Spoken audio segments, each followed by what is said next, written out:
All right, Grixis Breach. Breach in this case refers to the card Underworld Breach here, which is kind of our combo engine. Each non-land card in your graveyard has escape. The escape cost is equal to that card's converted mana cost plus exiling 3 other cards from your graveyard. At the end of turn, sacrifice Underworld Breach. So, this deck is a deterministic combo deck that works as such. You put Underworld Breach into play while you have 2 Diligent Excavators out. And then while you have 2 Diligent Excavators out, you either have 2 Mox Ambers that you can loop from your graveyard with Underworld Breach, or you have Stonecoil Serpent that you can cast for 0 with Underworld Breach. And how this works is with 2 Diligent Excavators out, every time you cast one of these cards, you mill yourself for 4 cards. And then Underworld Breach only needs 3 cards to re-escape something for your bin. So Breach, double Excavator, and then Amber or Stonecoil Serpent lets you deterministically deck yourself. And then once you've decked yourself, you cast Thassa's Oracle from your graveyard with Underworld Breach, winning the game with its trigger. While this sounds like a lot of moving pieces on the surface, the fact that if a game goes long, you can have your excavators and artifacts all in your discard pile and just cast Underworld Breach and then cast the rest of your combo pieces from your graveyard actually means that you don't need that much to fully go off a lot of the time if you've been disrupted a little bit. Our deck also has some self-mill elements to it with things like Stitcher Supplier, which pairs nicely with our fair backup plan of Lazav here, paired with Kroxa, Titans of Deathhunger, because another way in which we win a lot of games is either by just escaping Kroxa or by copying Kroxa with Lazav. This face down card here is we're still just playing Lurrus as a companion. However, it's apparently face down in Arena in this patch because what is regression testing anyways? I think even with the companion nerf, it's still worth playing Lurrus as the companion. I don't think you're really giving up anything meaningful for its companion requirements here, and its effect is still useful in the longer grindier games. Lurrus was a card we largely wanted for beating up the really interactive control decks anyways, and I think it still does a good job of that even when it costs more mana now. Let's go ahead and pop on into some games here with this and see how it goes.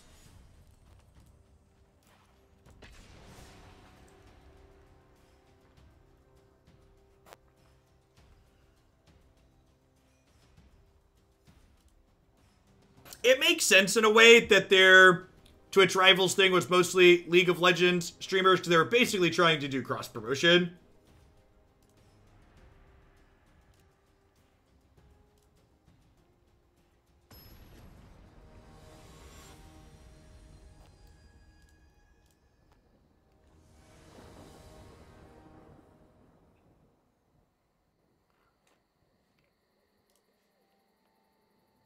Hey, thanks to the anonymous subgifter who sent one over to Amy. Alright, our Lurrus appeared there properly, so that's good. The rest of the hand seems good. We're playing Grixis Gates. All of these lands are going to come into play tapped, but the spells are great, and we have all of our colors, so we're going to go ahead and keep.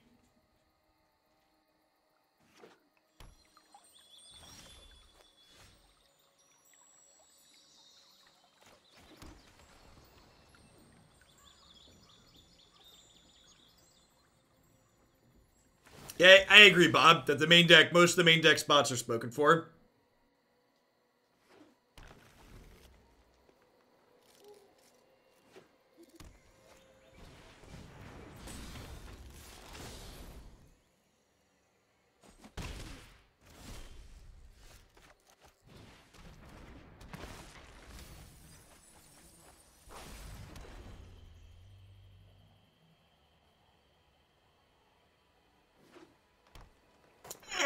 That's overly jaded and not true, Percy.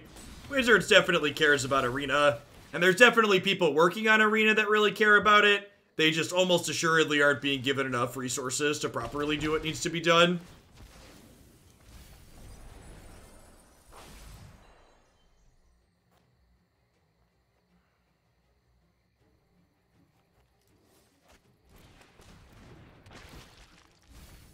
The fact that we were on the draw and all of our lands coming into play here tapped being super awkward.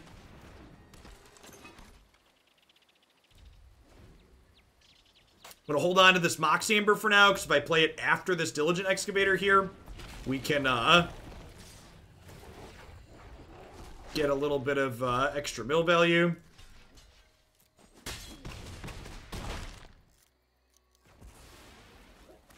We've played 2 decks so far today, and one of them was good. I think we're just dead here.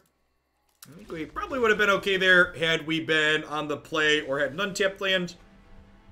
Couldn't know that the opponent was playing something aggressive there, though. Game 1.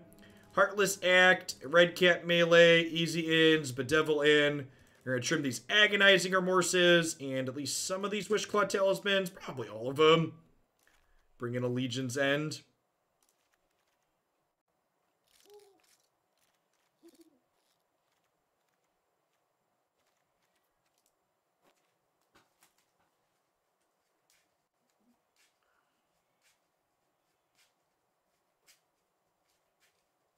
Yeah, Spirits was good. The Teamer combo deck we played was a dumpster fire.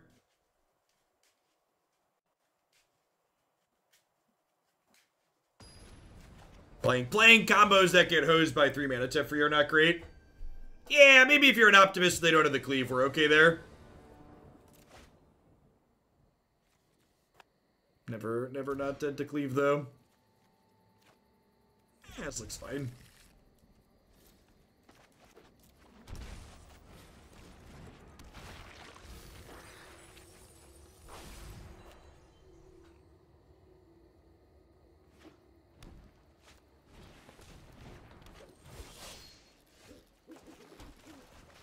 Okay, got our 3rd land on curve here. This Stitcher Supplier finds us a Kroxa, and we find a 4th land. We're in a good spot. Probably lining up to put Lurrus into our hand next turn.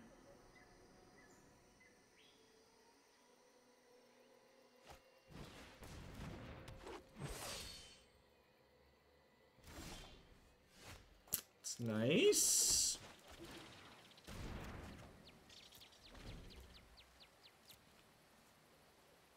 Would love it if they attacked in this turn.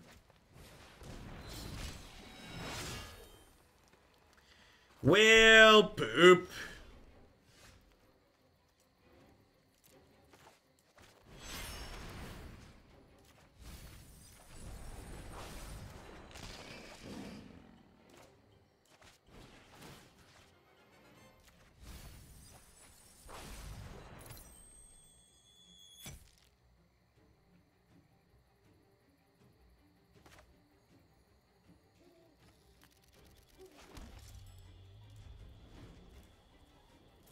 So they get to exile our Kroxa here.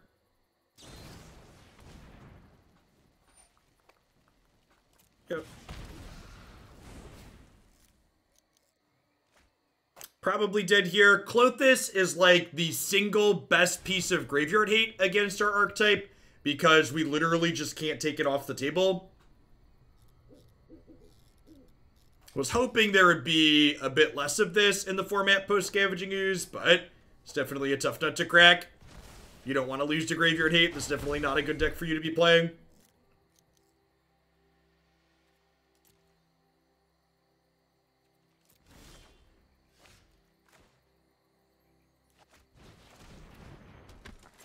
Yeah, this card's very good against,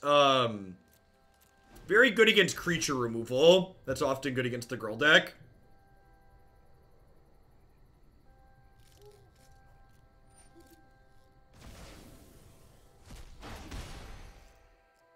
Yeah, Pharika's Libation is just not really a card you want against Gruul, generally speaking, though.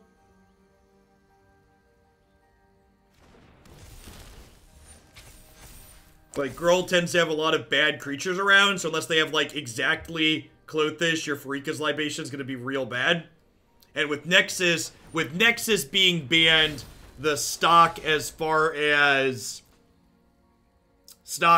having enchantment removal being necessary goes down.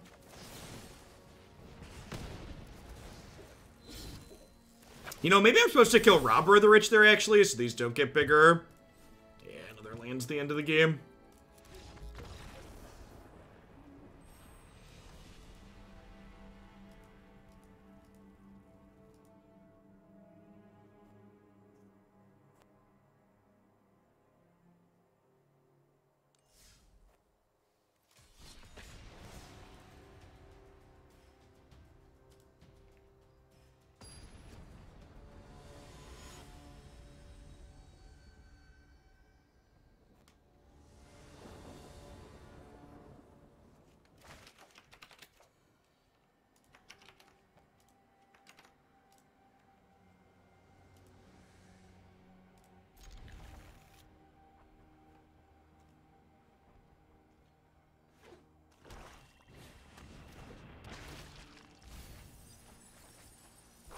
Great. Looks like a fair Grixis deck.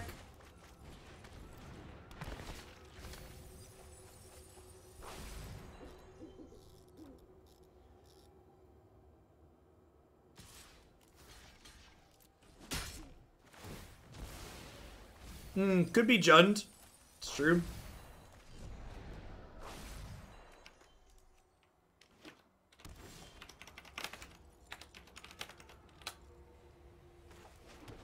Let's take a peekaboo, huh?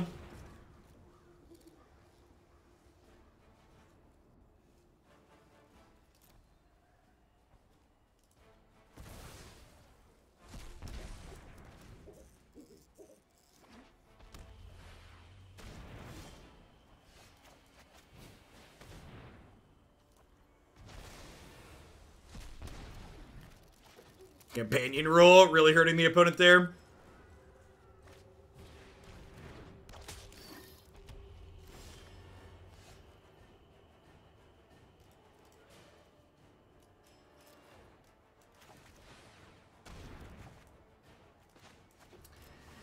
I suppose if I play this, they can borrow it for turns to cast their Fiend Artisans.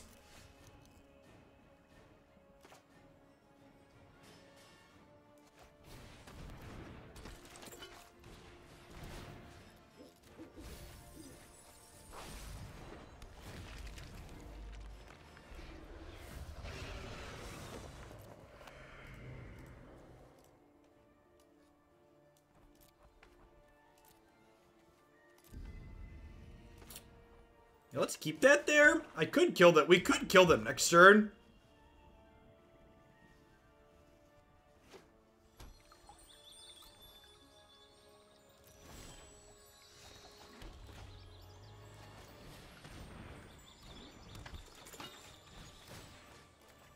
We need another Mox Amber here.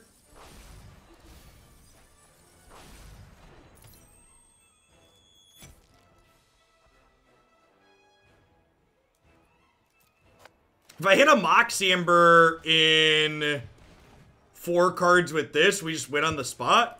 And if I miss, we don't really lose necessarily.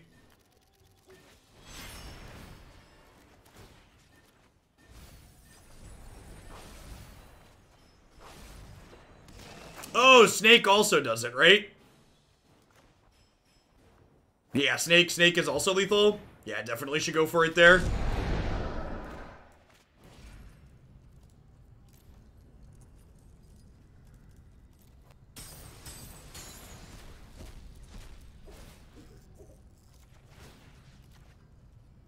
So this is deterministically lethal.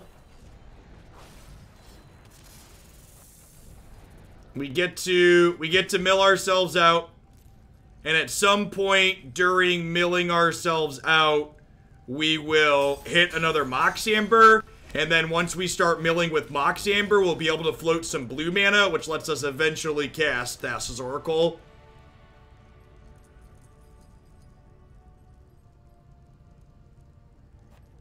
Legion's End, Heartless Act, Bedevil all seem reasonable here. How interactive do I want to be is the question. Usually I'm trading Wishclaw Talisman post-board because it's a little bit slow.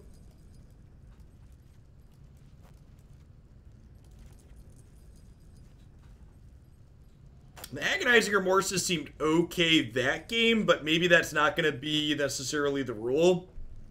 And I'm bringing in Legion's End to exile their stuff. Maybe I trim those.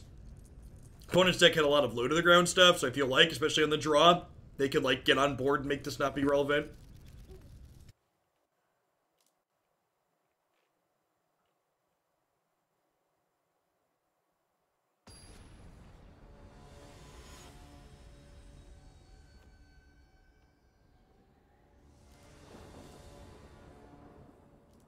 It's been okay. We had a kind of medium combo deck to start the day. Blue-White Spirits was really good. Easy contender for deck of the day to start.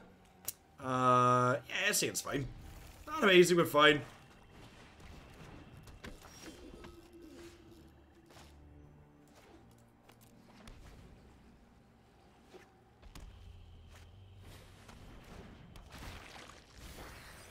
What are you talking about? This deck gained a ton of cards from Jumpstart. Just look at the deck on your screen and find out.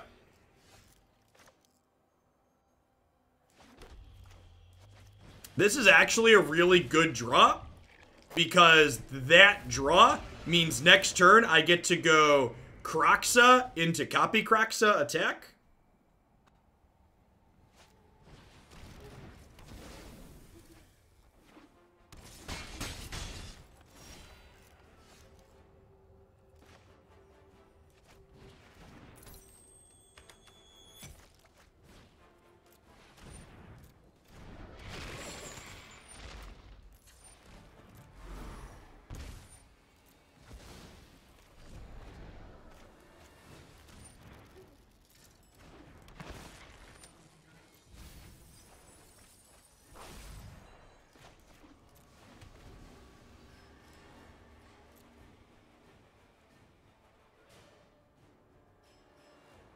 Makes 5/5 flyers.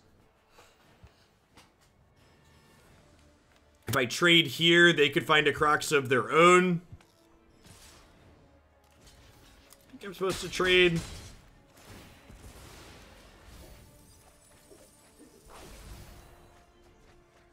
All right.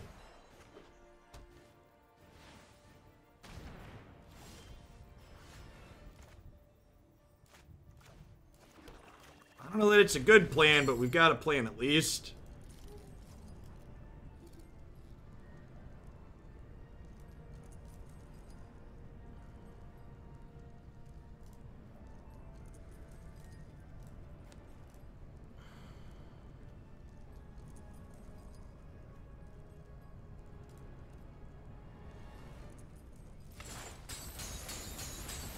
Too many Grawl or Reclamation decks today. A couple of Grawl, 0 Reclamation.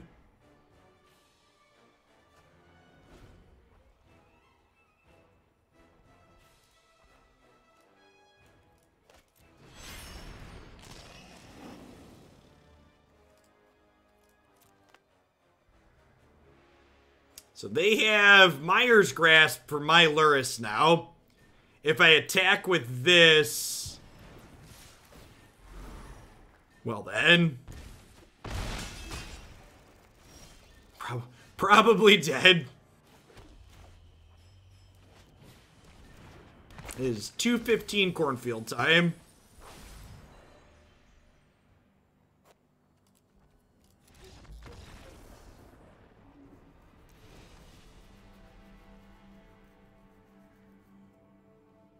I don't think Linvala really does much in this format, no.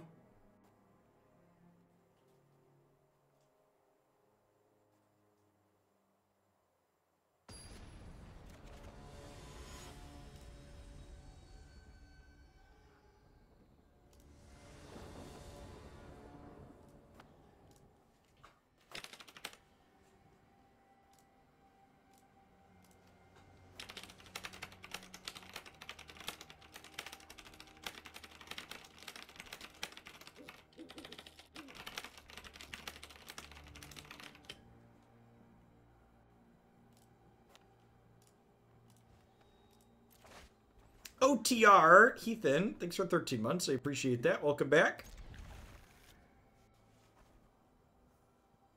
Does Linvala stop Cat from coming back from the graveyard? Judge.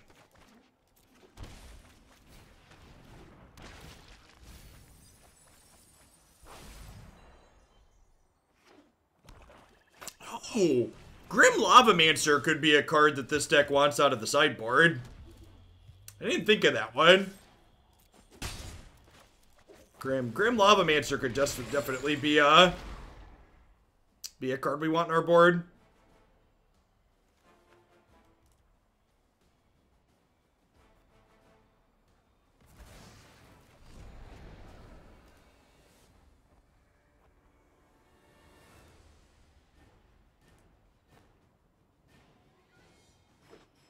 They have a claim here.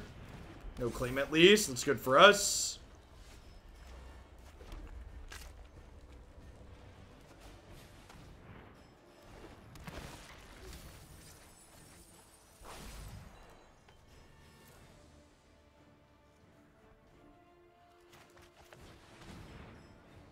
I'm I'm just leaving them this for now.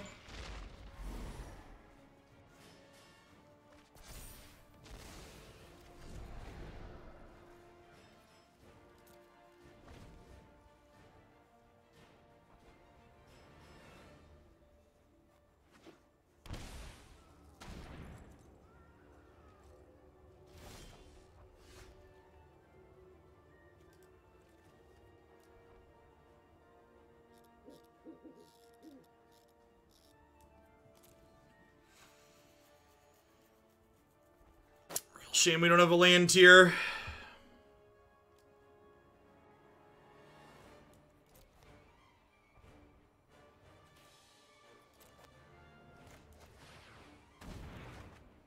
Guess we just take our turn off like they took theirs off. Gatherer says Linval only impacts creatures on the battlefield. Thanks.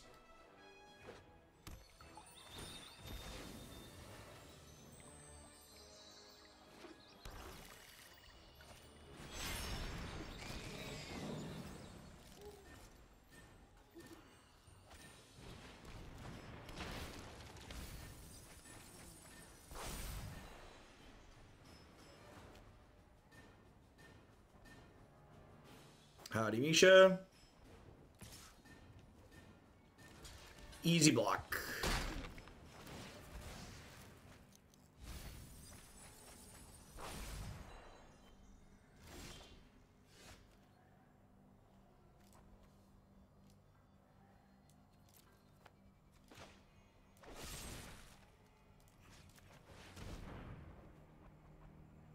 Hey, the Eldune. Thanks for 13 months. I appreciate it. Welcome back. Huh? I think that's better than playing... Like, I could, like, Lurrus double Mox Heartless Act. That doesn't really accomplish anything, right?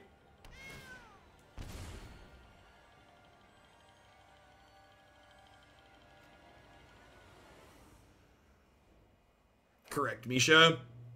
I'm just trying to make a point to play all of the historic decks on my website with some frequency. It had been a while since we played this.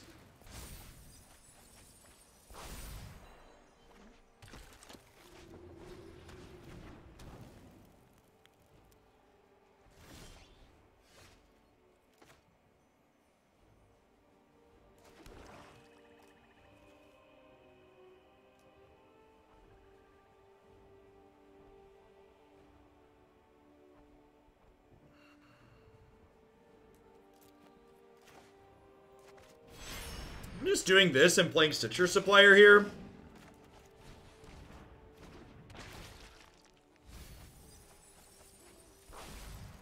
Really need a Diligent Excavator, huh? We're 24 cards into our deck without one at this point.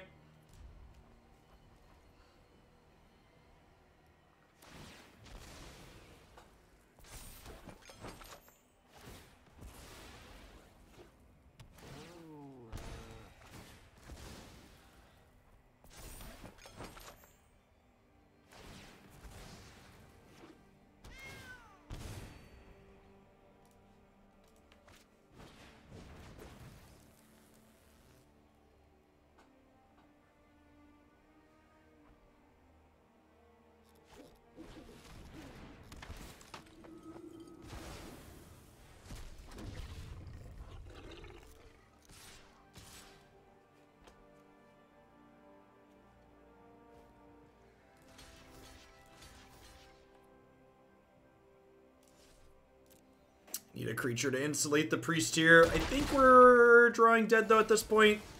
Needed the dodge, claim the firstborn. Was unable to do that. So like I have Underworld Breach and Diligent Excavator here at this point, but it doesn't really accomplish anything. So I don't have a legendary creature to make mana with on these Mox Ambers. I don't have enough blue mana to cast the Thassa's Oracle. Legion's End doesn't even do anything because of the Witch's Ovens here.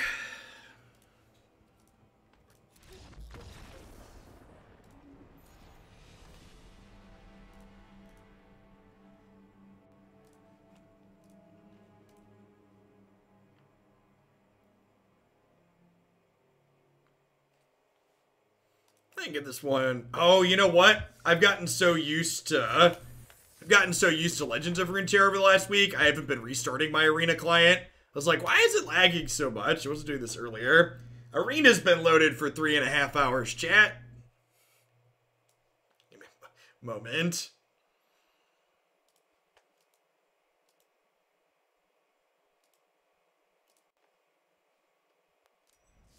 And this is partially why I want to make a point to get to decks that are on my website with some consistency, because, like, this is a Smoldering Dumpster Fire a couple more times here. I'm probably just going to write it off and take it off of there. The goal being to try and keep things up to date there and take things off that aren't reasonable.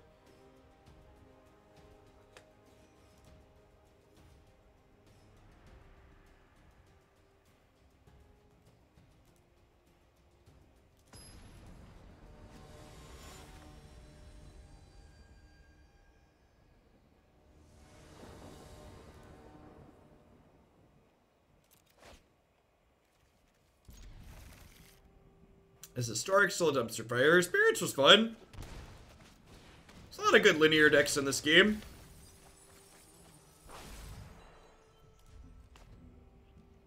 Maybe Jeskai Control still good as far as interactive decks go.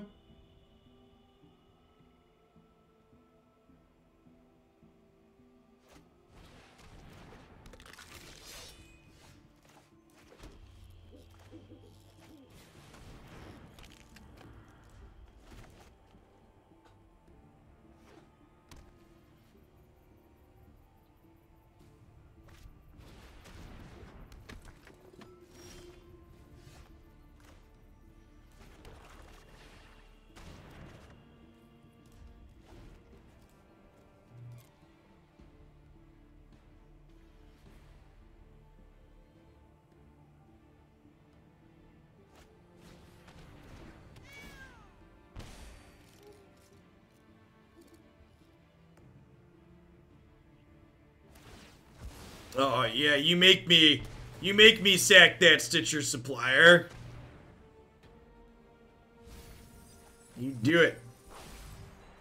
I mean, like, these aren't like what I'm looking to mill, but at the same time, it's hard to be too upset with those as hits, right?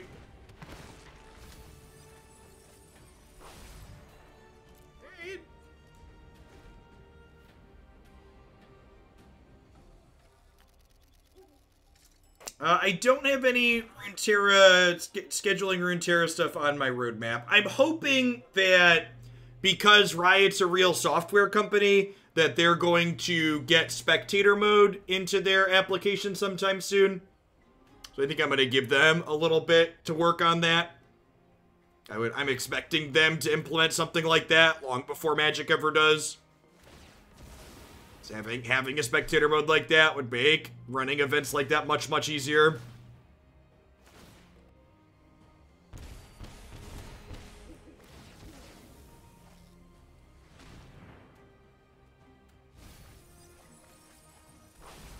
Okay, we have an Excavator in there, and there's a Mox Amber. Okay, Lurrus is dead. Got it. The best place to view Jumpstart cards. Scryfall is the objectively best card viewing tool out there.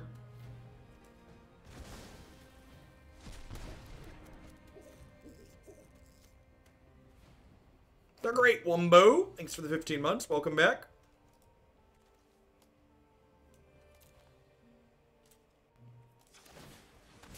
Let's go get a Breach. See if we can go off with that next turn.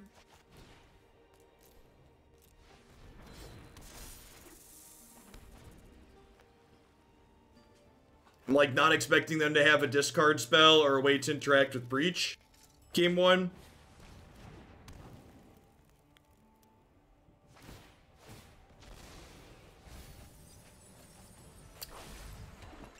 I feel like the people that judge Runeterra based on League of Legends is like if I pointed out every failing Magic Online has ever had and use it to blame Arena for stuff. Arena's a smoldering dumpster fire based on its own merits, not on anything that Runeterra has, not anything that you know, Magic Online did. Yeah, like, League has a lot of technical debt, just like Magic Online has a lot of technical debt, right? Which I think is important to acknowledge.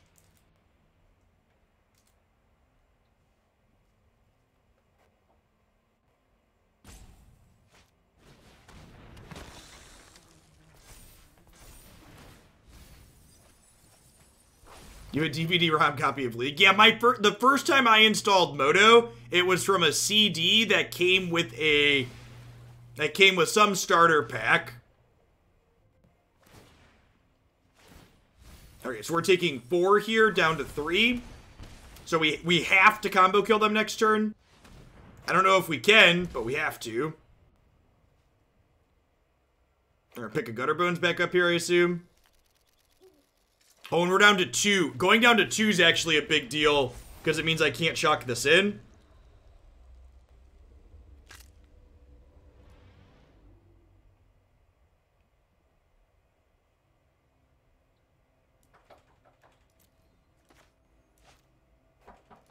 Yes? Who is knocking at my chamber door? Is that a child? You can come in. Oh, you're probably not wearing pants, right? No, I can knock him out. Put pants on if you want to see me. At least he knows he's not allowed to come in if he's not wearing pants. You know, I'm gonna call that a success as a father. He knows he's not allowed to come in if he's not wearing pants. I think we're dead, right?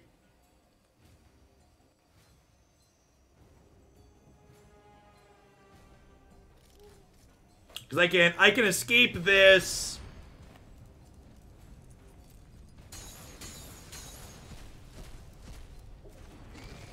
But then I don't have blue mana to get going.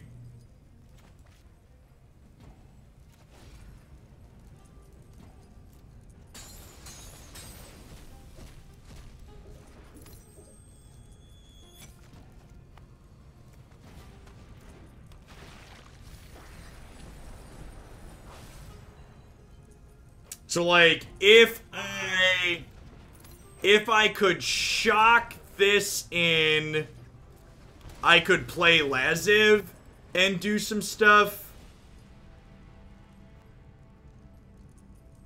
But I don't have a way. This Mox only makes mana that's the same color as your legendary creatures, which is the hold up there. Let's bring in a bunch of removal to kill Priest. Trim some Wishclaw Talismans.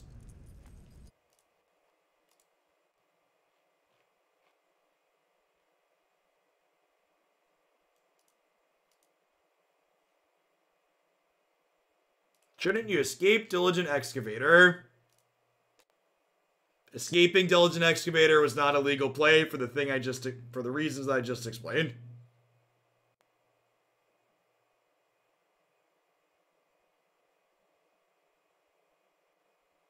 So the problem with using the Wishclaw Talisman to get an untapped blue source is at that point, I don't have enough cards left in my graveyard to continue escaping things. Because I would need to escape 3 for the Wishclaw, and I would need to escape another 3 to get a Mox back to make a mana for the Wishclaw. And then at that point, I don't have enough cards left in my graveyard to escape the Moxen to actually cast my blue card still.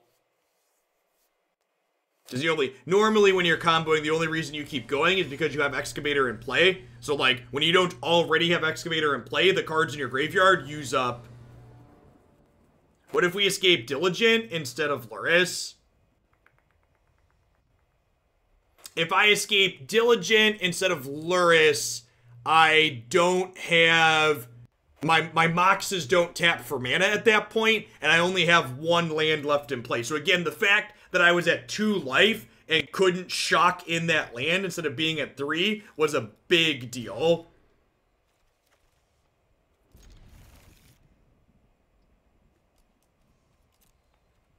That one life total difference was huge.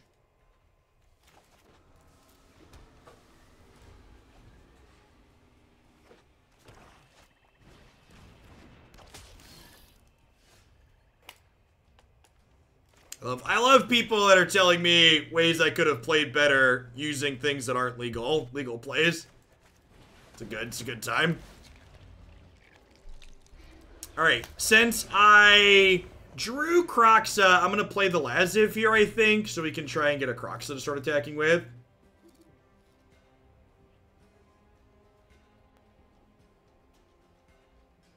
If we didn't play Stonecoil the previous turn, we wouldn't have lost one from Stonecoil die. If I didn't play Stonecoil the previous turn, they get to hold up their priest activation to kill whatever creature I put into play, and then I still lose one and die, so you are also wrong.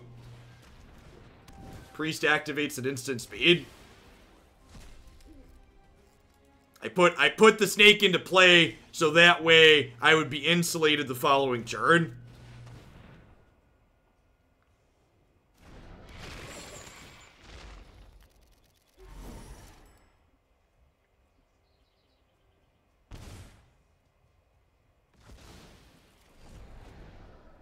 I mean, what people think is constructed playable is super subjective, Vernash.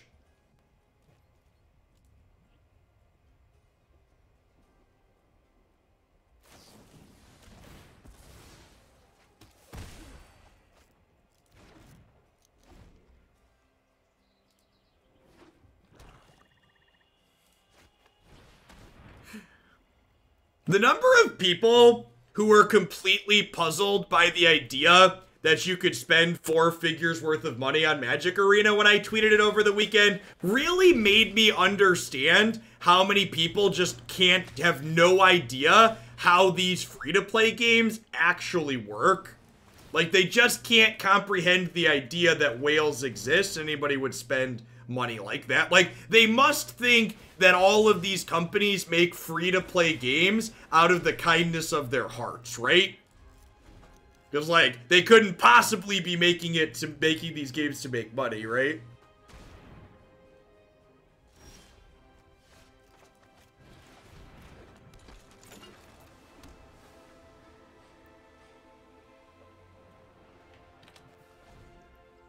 And so, it's so weird to me how people have this, I'm glad that free-to-playing is an option.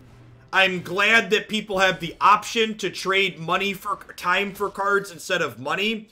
But the culture surrounding free-to-play games of, like, shaming people who spend money to support the thing that they like is so weird to me.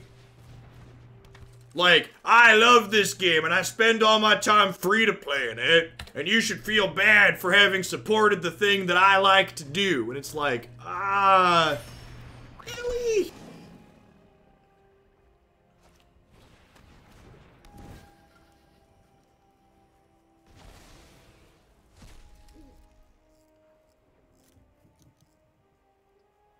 Yeah, I think we're just dead. I'm gonna write this one off and take it off the website, I think. This was one I added to the deck queue myself, and just does not seem consistent enough to keep up with the variety of other decks in this format. I have to go back and look back and see what we were playing against when this felt competitive. Part of it, too, is likely, you know, the fact that we had to, like, pay 3 for Lurrus slowed us down at really critical points multiple times as well, but the core in general, even without Lurrus, didn't feel super consistent or reasonable here, so yeah, all of the money that I spend on games that I play on stream, I write off at the end of the year. So it's like getting a 25% discount or so. Not free, but it's like it comes at a discount.